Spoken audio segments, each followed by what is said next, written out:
Hi friends, இப்போ என்ன recipe பார்க்க போகிறீங்கன்னா, நம்ம காடையை வச்சு ஒரு கிரேவி பார்க்கலாம். அதுக்கு தேவையான பொருட்கள் வந்து சின்ன வெங்காயம், பச்சை மிளகாய், கருவேப்பிலை, தக்காளி. இதுக்கு வந்து இப்போ எண்ணெயில் நம்ம பெருஞ்சீரகம் மட்டும்தான் ஆட் பண்ணியிருக்கோம். இப்போ சின்ன வெங்காயத்தை ஆட் பண்ணிக்கலாம். இப்போ காடைக்கு தேவையான பூண்டு இடிச்சிக்கலாம். இப்போ வந்து இடித்து வச்ச பூண்டு வந்து ஆட் பண்ணிக்கலாம். இப்போ வந்து பச்சை மிளகாயும் கருவேப்பிலையும் ஆட் பண்ணிக்கலாம். நமக்கு சிக்கனை விட ஃப்ரெண்ட்ஸ் இந்த காடையில் நிறைய சத்து இருக்குது. குழந்தைங்களுக்கு கூட சிக்கன் கொடுக்குறதுக்கு பதிலாக இந்த காடையை கூட நீங்கள் வீக்லி ஒன்ஸ் செஞ்சு கொடுக்கலாம். ரொம்ப ஹெல்த்தி.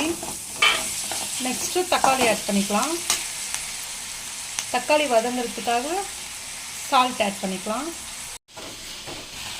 இப்போ நமக்கு வந்து தக்காளி வெங்காயம்லாம் நல்லா வதங்கிருச்சு. இப்போ நம்ம காடையை உள்ள ஆட் பண்ணிக்கலாம்.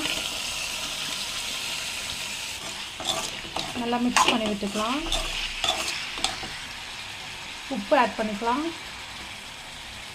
மஞ்சள்தூள் ஆட் பண்ணிக்கலாம். Kashmiri chilli powder 1/2 teaspoon. வீட்டு மிளகாத்தூள் 1 ஸ்பூன் ஆட் பண்ணிக்கலாம்.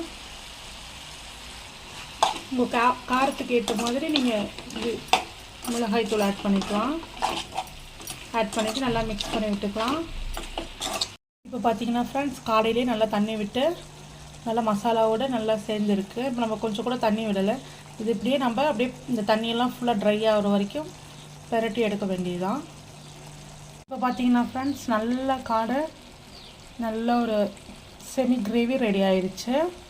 காடையும் நல்லா வெந்துருச்சு. இப்போ லாஸ்ட்டாக பெப்பர் மட்டும் தூவி ஆஃப் பண்ணிடலாம். நம்மளோட காடை கிரேவி ரெடி.